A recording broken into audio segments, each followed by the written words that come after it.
সময়ের দাবি, আল্লাহর পরিচয় জানা। সূরাত হামিম সিজদা এর 30 নং আয়াতে আল্লাহ তাআলা বলছেন, ইন্নাল্লাযীনা ক্বালু রাব্বুনাল্লাহ। সমাজে কিছু মানুষ আছে, তারা বলে আমাদের রব কে? বলুন আমাদের রব কে? আরে মুসলমানি আওয়াজ নিয়ে, হিম্মত নিয়ে বলুন আমাদের রব যিনি, তিনি কে? আমাদের রব হচ্ছেন আল্লাহ। আল্লাহ আমাদের রব। এই কথা যারা বিশ্বাস করে তাদের মূল্য কত, তাদের দাম কত, তাদের মর্যাদা কত, তাদের ফজিলত কেমন। শুধুমাত্র আল্লাহ আমাদের রব, আল্লাহ, এই কথা স্বীকার করলেই হবে না, বরং সুম্মা ইসতাকামু, বিপদ বালা মুসিবত সকল প্রেক্ষাপটে আমাদেরকে মানতে হবে লা ইলাহা ইল্লাল্লাহ, আল্লাহ ছাড়া আর কোনো মাবুদ নেই।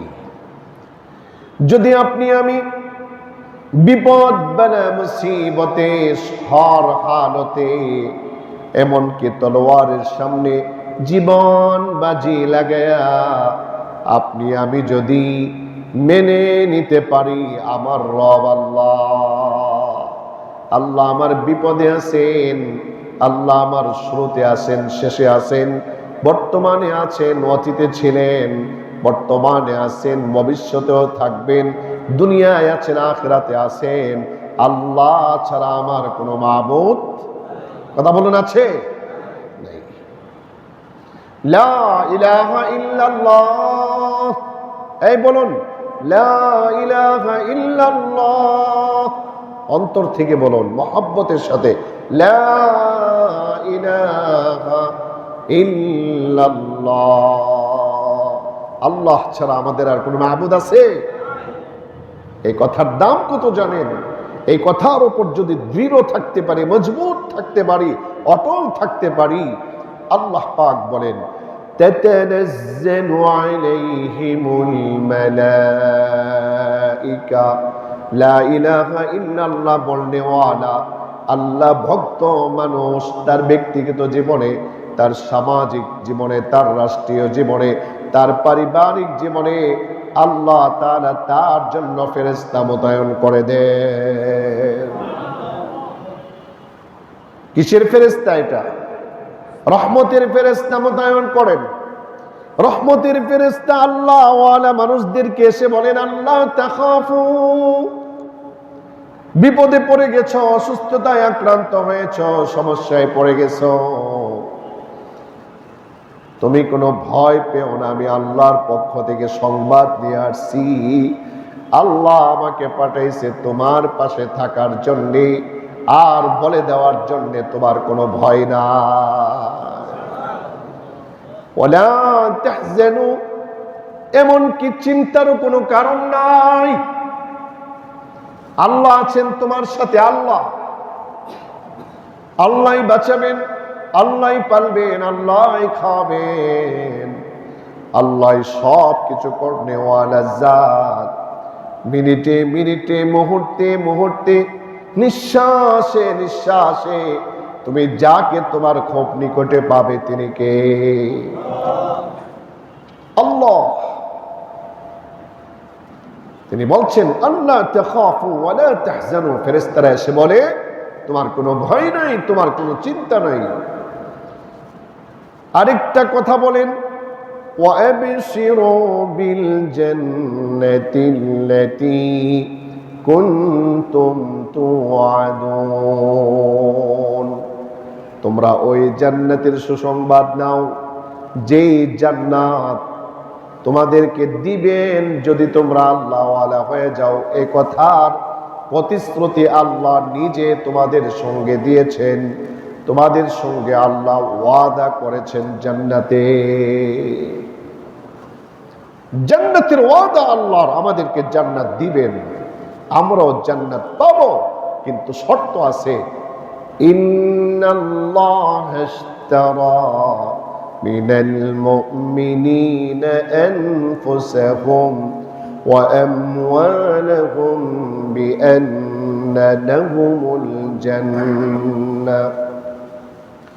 আপনি যদি জান এবং মাল দিয়ে আল্লাহকে চান, আল্লাহর বিধান পালনের জন্য জীবন বাজি লাগান, জান দিব এরপরও আল্লাহ ছাড়ব না, মাল দিব এরপরও আল্লাহ ছাড়ব না, আল্লাহর বিধান থেকে সরব না। আল্লাহ আল্লাহ আল্লাহ, আমার হর হালতে একজন আছেন, তিনি আল্লাহ। আল্লাহ ছাড়া আমি কিছুই বুঝি না, আল্লাহ নারাজ হন এমন কাজ আমি করতে পারি না।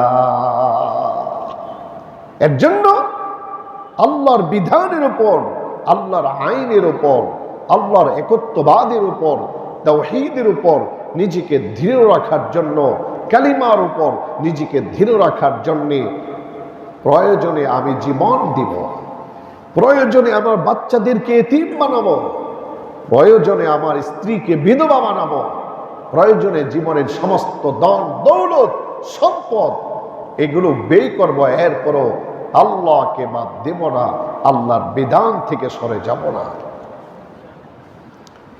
আল্লাহ বলেন, যদি এমনটাই হয় তোমার অনুভূতি, আর এমনটাই যদি হয় তোমার বাস্তবতা, আল্লাহ বলেন, বান্দারে ওই মানুষগুলা যারা জীবন দিতে প্রস্তুত, মাল দিতে প্রস্তুত আল্লাহর জন্য, আল্লাহ বলেন তার জান আর মালের বিনিময়ে আমি তার কাছে জান্নাত বিক্রি করে দিলাম। তো জান্নাত পাওয়ার জন্য জীবন বাজি লাগাতে হবে, ধন সম্পদ প্রয়োজনে আল্লাহর রাস্তায় বিলিয়ে দিতে হবে। তো আল্লাহ রাব্বুল ইজ্জত ওয়াল জালাল, তিনার একটা পরিচয় হচ্ছে তিনি আমাদের রব। তিনি আমাদের কি? রব। আল্লাহ তাআলার আরেকটা পরিচয় যদি আমরা খুঁজতে চাই, তাহলে আমরা আয়াতুল কুরসি পাঠ করলে পেয়ে যাব। আল্লাহু লা ইলাহা ইল্লা হুয়াল হাইয়ুল কাইয়্যুম লা তাখুযুহু সিনাতুন ওয়ালা নাওম। আল্লাহ, তিনি হচ্ছেন ওই ইলাহ যিনি ছাড়া কোনো মাবুদ নাই। আল্লাহ, তিনি কেমন আল্লাহ? লা ইলাহা ইল্লাহু, যিনি ছাড়া আর কোনো মাবুদ নাই। হুয়াল হাইয়ুল কাইয়্যুম, তিনি আল হাই, চিরঞ্জীব। তিনি কাইয়্যুম। লা তাখুযুহু সিনাতুন ওয়ালা নাওম, তিনি ঘুমান না, এমনকি ঘুমের ভানও করেন না। সুবহানাল্লাহ। আল্লাহর পয়গম্বর মুসা কালিমুল্লাহ আলাইহিস সালাম হঠাৎ করে একদিন আল্লাহকে তোর পাহাড়ে জিজ্ঞেস করলেন, রব আপনি কেন ঘুমান না, এটা একটু জানতে চাই। আল্লাহ বলেন, পয়গম্বর মুসা তুমি একটা পানির গ্লাস নাও, তোমাকে দায়িত্ব দিলাম এই পানির গ্লাসটা নিয়ে তুমি দাঁড়ায় থাকবা।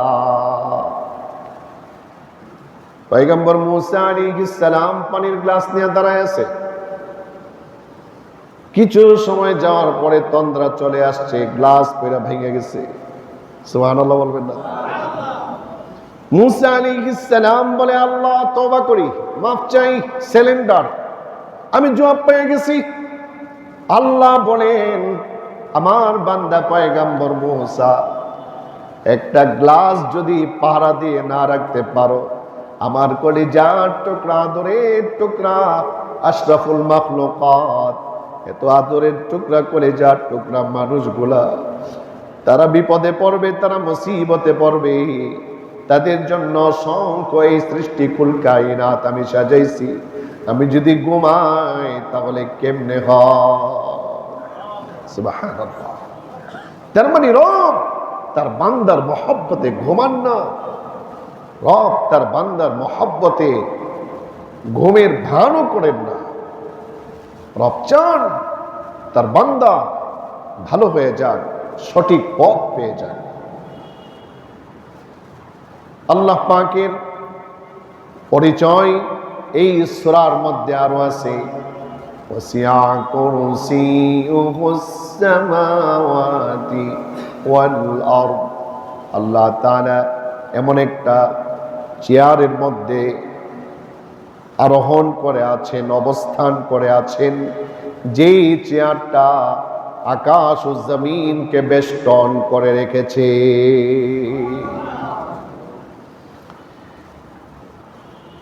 আল্লাহর চেয়ার সারা দুনিয়া বেষ্টন করে রেখেছে, সুতরাং আমার কোনো চিন্তা নাই, আমার রবের চেয়ারেই দুনিয়া দখল করে রেখেছে।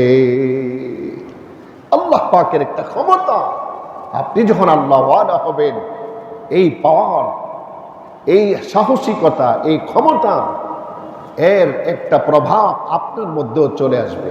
সুবহানাল্লাহ।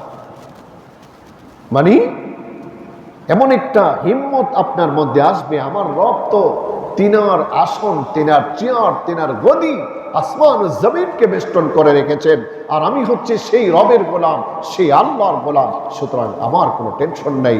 কারণ নেতা যখন যোগ্য হয়, কর্মীর ততটা টেনশন থাকে না। সুতরাং আমাদের রব যোগ্য, আমাদের আল্লাহ যোগ্য, তিনি শানদার, তিনি রহিম, তিনি রহমান, তিনি অসংখ্য গুণে গুণান্বিত। আমি তার ভক্ত, আমি তার গোলাম, আমি তার বান্দা, আমার কোনো টেনশন নেই। শুধুমাত্র তাই নয়, আল্লাহ পাকের পরিচয় যদি আমরা জানতে চাই, কোরআনুল কারীমের আরেকটা আয়াত তেলাওয়াত করে দেখতে পারি। আল্লাহ পাক বলছেন, আল্লাহুল্লাযী রাফা'আস সামাওয়াতি বিগাইরি আমাদিন তারাউনাহা।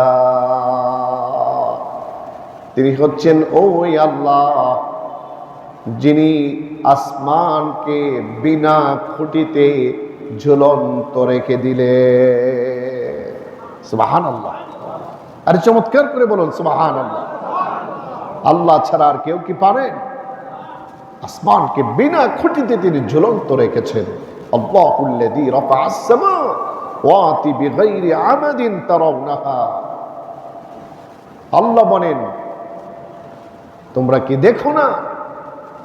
তিনি ওই সত্তা যিনি আসমানকে খুঁটিহীন ঝুলন্ত অবস্থায় রেখে দিয়েছেন। সুবহানাল্লাহ।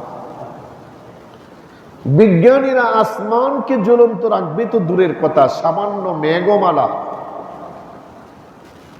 এই মেঘমালা এটা তো মাত্র কয়েক হাজার কিলোমিটার উপরে।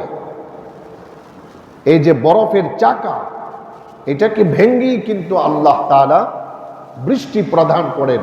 দেখেন না, বরফের চাকার মতো চলতে থাকে মেঘমালা। সুবহানাল্লাহু ওয়া বিহামদিহি। এটার জন্য দুইজন ফেরেশতা মোতায়েন করা আছে। যখন যেখানে বৃষ্টির প্রয়োজন, আল্লাহ বলেন এই মেঘের খণ্ডটাকে, মেঘের এই বরফের বড় চাকাটাকে অমুক এলাকায় নিয়ে যাও, নিয়ে তোমরা ওই এলাকায় বৃষ্টি প্রবাহিত করো, বৃষ্টি বর্ষণ করো। আল্লাহ কেমনে করব? আল্লাহ বলেন, খবরদার আমার বান্দার যেন কোনো কষ্ট না হয়, আমার বান্দার ফসল খেতে যেন কোনো ক্ষতি না হয়। আল্লাহ কেমনে করব? বলে যে প্রত্যেকটা ফোঁটাই ফোঁটাই তোমরা একজন একজন মোতায়েন হবা, এক ফোঁটার পিছনে একজন ফেরেশতা থাকবা। একটা ফোঁটা নিয়ে জমিনে রাখবা, আরেকটা ফোঁটা রাখবা, আরেকটা রাখবা, আরেকটা রাখবা, অগণিত ফোঁটা, অগণিত ফেরেশতা মানুষের খেদমতের জন্য। সুবহানাল্লাহ। তিনি হচ্ছেন এমন আল্লাহ।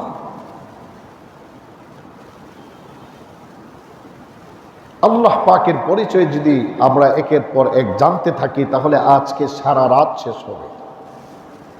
এরপরও আল্লাহ তাআলার পরিচয়ের ব্যাপারে, আল্লাহ পাকের গুণ, আল্লাহ পাকের সিফাত, যে কত প্রকারের সিফাত বর্ণনা হয়েছে, অবাক করা সিফাত, আশ্চর্যান্বিত হওয়ার মতো সিফাত। هو الأول والآخر والظاهر والباطن، هو الأول والآخر والظاهر والباطن। قرآن الكريم سورة الحديد আল্লাহ বলছেন তিনি আউয়াল, তিনি আখির, তিনি যাহির, তিনি বাতিন। কি আজীব এক তত্ত্ব, চিন্তা করছেন। হুয়াল আউয়াল, তিনি প্রথম, তিনি শুরু। হুয়াল আখির, তিনি শেষ। হুয়াল যাহির, তিনি অপ্রকাশ্য। হুয়াল বাতিন, হুয়াল যাহির, তিনি প্রকাশ্য। হুয়াল বাতিন, তিনি অপ্রকাশ্য। আল্লাহ যেমন মহান, তিনার গুণও তেমন মহান। এখন প্রশ্ন, আল্লাহ প্রকাশ্য অপ্রকাশ্য কিভাবে? যেভাবে তিনি প্রকাশ্যে অপ্রকাশ্যে থাকতে পারেন সেভাবেই। আল্লাহ আউয়াল আখির কিভাবে? যেভাবে তিনি আউয়াল আখির হতে পারেন সেভাবেই তিনি আউয়াল আখির। সেটা বোঝার মতো, জানার মতো জ্ঞান আমার নাই। যে জানতে চাই সে বেয়াদব। যেমন এক বেয়াদব বলেছে গত কয়েকদিন আগে, আল্লাহর মুখ কয়টা? এক মুখে এত কথা কয় কেমনে? বলছে না আবুল, আবুল, আবুল কি সরকার। আমার তো মনে চায় এর নাম দিতে আবুল জাহিল সরকার। আবু জাহেলের মামাতো খালাতো ভাই। সে কয় যে আল্লাহ কোরআনে বলছে, কুল আউযু বিরাব্বিন নাস, মালিকিন নাস, ইলাহিন নাস, মিন শাররিল ওয়াসওয়াসিল খান্নাস। কয় এত নাসানাসির কথা কইছে, আর মৌলবীরা কয় কোরআনে বলে নাসানাসির কথা নাই। নাউজুবিল্লাহ বলবেন না? কত বড় গণ্ড মূর্খ হলে এটা বলতে পারে? এই সমস্ত বাউল, সামনে রজব মাস আসতেছে, এরা কাওয়ালি গান গাওয়ার জন্য মাতোয়ারা হয়ে যাবে, পাগল দেওয়ানা হয়ে যাবে। জটা চোল নিয়ে অনেকগুলো বালা হাতে পড়ে, অনেকগুলো শিকড় লাগিয়ে এমন বাউল ফাউল আবার লাইভে এসে বলে যে আবুল সরকারকে গ্রেফতার করা হয়েছে। যারা আন্দোলন ঘরে তুলতেছে তার ফাঁসির দাবিতে, তারা টিকে থাকতে পারবে না। এই দেশ ফকিরের দেশ, অলি আল্লাহর দেশ। আর এই বেটা তুমি অলি আল্লাহ সম্পর্কে কি বোঝো? অলি আল্লাহ বলতে তো বলবে এই দেশের সবচেয়ে বড় অলি শাহজালাল ইয়ামিনী, এই দেশের সবচেয়ে বড় অলি শাহপুরান ইয়ামিনী।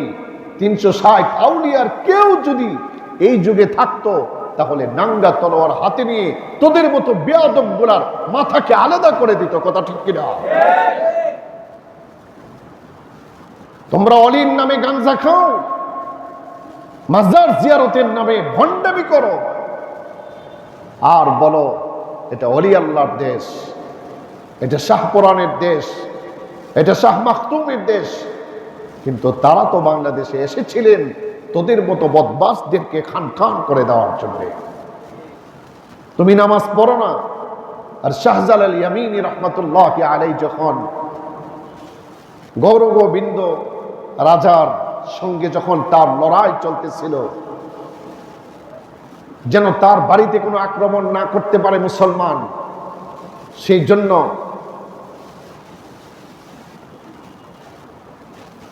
রাজা গৌরগোবিন্দ তিনি সুরমা নদীর মধ্যে লকডাউন দিয়েছিলেন, বেড়িবাঁধ দিয়েছিলেন, পাথর দিয়ে নৌপথকে বন্ধ করে দিয়েছিলেন, অবরোধ দিয়েছিলেন। এবার শাহজালাল ইয়ামিনী রহমাতুল্লাহি আলাইহি সেদিন ঘোষণা দিয়েছিলেন 360 আউলিয়ার মাঝে যে এমন কে আছেন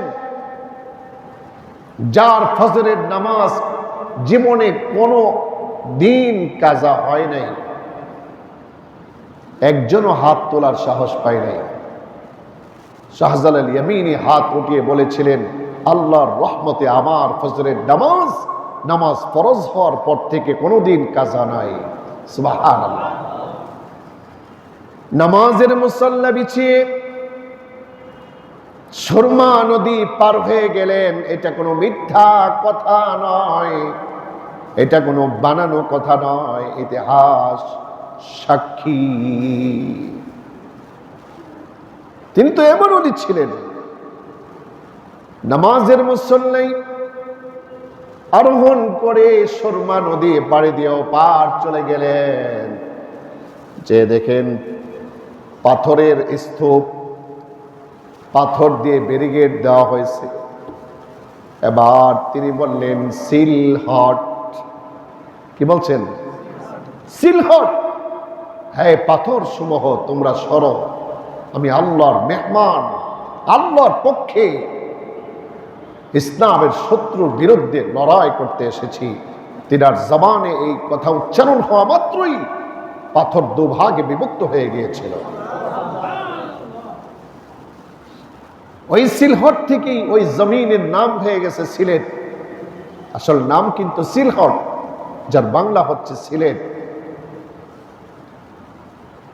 যে ব্যক্তির ফজরের নামাজ কাজা নয়, যে ব্যক্তির হাইয়া আলাস সালাহ, যে ব্যক্তির আল্লাহু আকবারের প্রতিধ্বনির আওয়াজে, যে ব্যক্তির হাইয়া আলাস সালাহ আর হাইয়া আলাল ফালাহ এই প্রতিধ্বনির আওয়াজে তিনি গৌর গোবিন্দ রাজার বাড়িতে যেতে হয় নাই, আওয়াজেই বাড়ি কম্পিত হয়ে রাজা তখন সিলিন্ডার করেছিলেন। তোমাদের মতো গাঞ্জাখোর, তোমাদের মতো জটাওয়ালা 40 বছর গোসল করো না, আরেক পুরুষের স্ত্রী নিয়ে ঘুমায় এই বাউলরা।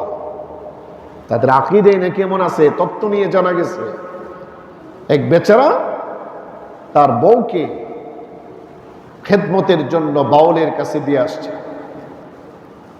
এটা কি করে সম্ভব? বলে যে আমাদের আকীদাই আমরা পোষণ করি, এমন এক আকীদা পোষণ করি আমরা যে বাউল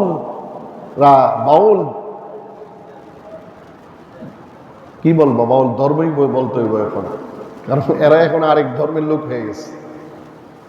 নামাজ নাই, রোজা নাই, মদ গাঞ্জা নারীবাজি নিয়ে লিপ্ত আছে, এটা তো আরেকটা ধর্ম। কিন্তু এটা অলি আল্লাহদের নাম দেয়।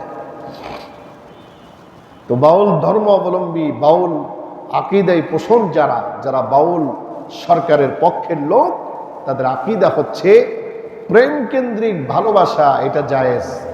কাউকে যদি ভালো লাগা যায় তাহলে তাকে উপভোগ করা, তার সঙ্গে ফিজিক্যাল রিলেশন করা, এটা খারাপ কোনো কিছু না, এটা বরকত।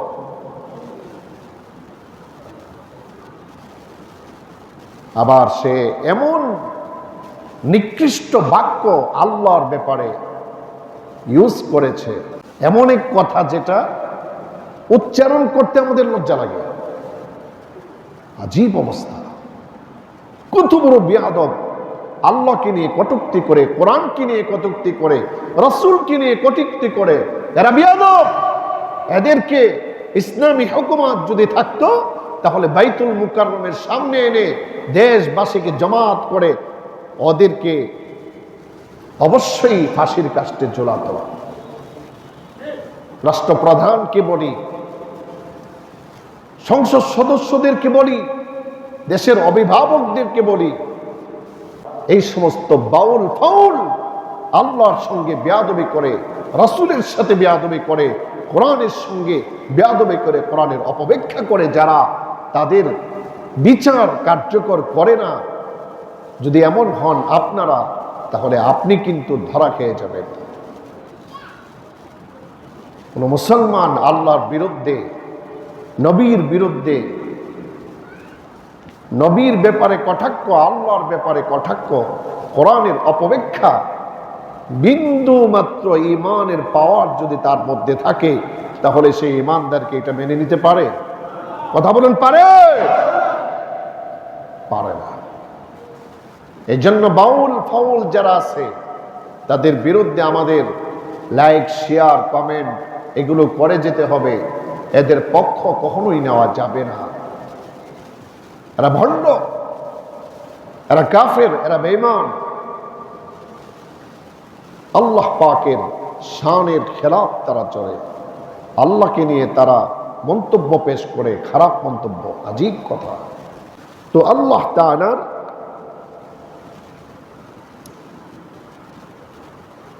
শান, আল্লাহ পাকের ব্যক্তিত্ব, আল্লাহ পাকের সিফাত, আল্লাহ পাকের গুণ, এটা কি করে সম্ভব, এটা যে জানতে চাবে সে বেয়াদব। আল্লাহ তাআলা মুখে উচ্চারণ করে করে কোরআন বলছেন। এখন আপনি যদি জিজ্ঞেস করেন আল্লাহর মুখ কেমন, যেমন আবুল সরকার বেয়াদব, সে বলছে আল্লাহর মুখ কয়টা, এক মুখে এত কথা কয় কেমনে,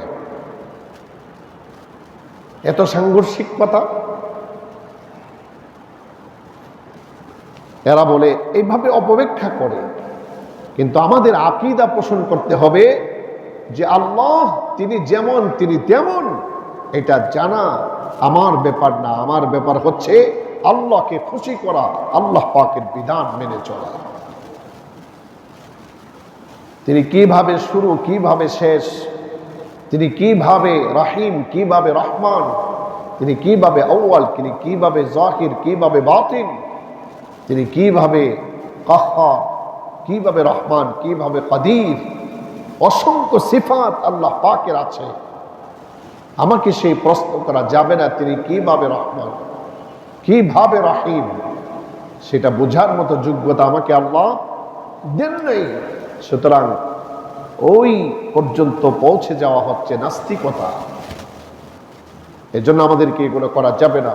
যে কথাটি বলা মাকসাদ সেটা হলো আমরা আল্লাহর ব্যাপারে যে ধারণা রাখব তিনি আমার জন্য যথেষ্ট, আমার জন্য যতটা প্রয়োজন, যত যোগ্যতার প্রয়োজন আমাকে ট্যাকেল দেওয়ার জন্যে, আমার জীবনের নিরাপত্তার জন্যে, এর চাইতে অগণিত গুণে গুণান্বিত রব আমাদের যিনি, তিনি কে? আল্লাহ। সেই আল্লাহর সঙ্গে আমাদের প্রেম ভালোবাসা হবে ইবাদতের মাধ্যমে, তিনার বিধিবিধান মানার মাধ্যমে। আর যারা আল্লাহর ব্যাপারে বেয়াদবিমূলক জীবন পরিচালনা করবে তাদের বিরুদ্ধে আমাদের আন্দোলন ছিল, আছে, থাকবে। আমাদের দাবি একটাই, আবুল সরকার যুগ নিকৃষ্ট বেয়াদব, এই বেয়াদবকে ফাঁসির কাস্টে ঝুলাতেই হবে। ফাঁসির আইন তার জন্য কার্যকর করতেই হবে। কথা ঠিক কিনা? আল্লাহ তাআলা কোরআনের ইজ্জত সম্মান, ইসলামের ইজ্জত সম্মান, আল্লাহ পাকের শান মানকে আল্লাহর জমিনে কায়েম করে দেন, প্রতিষ্ঠা করে দেন। সবাই বলে আমিন। ওয়া আখিরু দাওয়ানা আলহামদুলিল্লাহি রাব্বিল আলামিন। আসসালামু আলাইকুম ওয়া রাহমাতুল্লাহি ওয়া বারাকাতুহু। দুরূদ শরীফ পাঠ করি সাল্লাল্লাহু আলাইহি ওয়াসাল্লাম। আলহামদুলিল্লাহি রাব্বিল আলামিন। আসসালাতু ওয়াসসালামু আলা সাইয়্যিদিল মুরসালিন ওয়া আলা আলিহি ওয়া আসহাবিহি আজমাইন। ربنا ظلمنا أنفسنا وإن لم تغفر لنا وترحمنا لنكونن من الخاسرين। আল্লাহ তাআলা রব্বুল আলামিন, দাদা দাদি, নানা নানি, আত্মীয় স্বজন, পাড়া প্রতিবেশী, যত মুমিন মুমিনাত এই দুনিয়ার থেকে বিদায় নিয়ে চলে গেছি, তাদের কবরের আযাবগুলো মাফ করে দেন। কলিজার টুকরা আম্মা আব্বা যাদের চলে গেছে, কবরকে জান্নাতের বাগান বানায়া দেন। যারা বেঁচে আছেন হায়াতে তয়্যিবা, শিফায়ে আজিলা কামিলা দান করেন। আল্লাহ বাকি জিন্দেগি আপনাকে খুশি করে চলার তৌফিক দান করেন। রব্বি কারীম, আপনার সাথে বেয়াদবি করে, আপনার রাসূলের সঙ্গে বেয়াদবি করে, আপনার বাণী কালাম কোরআনের সঙ্গে বেয়াদবি করে, কোরআনের অপব্যাখ্যা করে, এমন বেয়াদবদের সাথে আমরা সম্পর্ক রাখতে চাই না। এমন বেয়াদবদের বিচার চাই, এমন বেয়াদবদের ভণ্ডামি প্রকাশ হয়ে যাক, এটা আমরা চাই। এমন বেয়াদবদের ফাঁসি কার্য হোক, ফাঁসি কার্যকর হোক, এটা আমরা চাই। মাওলাই কারীম, আপনার শান মান ইসলাম কোরআনকে আপনার জমিনে আপনি সাজায়া দেন। হে আল্লাহ, আমাদের সন্তানদেরকে নেককার বানায়া দেন। আমরা যারা হাত উত্তোলন করেছি ব্যবসা বাণিজ্য চাকরি নৌকরি সকল অবস্থায় বরকত দান করেন। রব্বি কারীম, আমরা যারা হাত উত্তোলন করেছি আমাদের ব্যবসা বাণিজ্য চাকরি নৌকরি সকল অবস্থায় বরকত দান করেন। আয় আল্লাহ, জানি না কে কোন মুনাজাত নিয়ে হাত পেতেছে, প্রত্যেকের দিন এনুকে তো যত নেক মুনাজাত আছি সমস্ত নেক মুনাজাতকে কবুল করে নিন। অসুস্থ ব্যক্তিদের সুস্থ করে দিন, অসুস্থ ব্যক্তিদের শিফায়ে আজিলা কামিলা দান করে দিন। আমাদের দেশের উপর রহম করুন, দেশের ইঞ্চি ইঞ্চি মাটিকে ইসলামের অনুভূতিতে সাজায়া দিন। সাল্লাল্লাহু তাআলা আলাইহি ওয়া আলা আলিহি ওয়া আসহাবিহি আজমাইন বিরহমাতিকা ইয়া আরহামার রাহিমিন।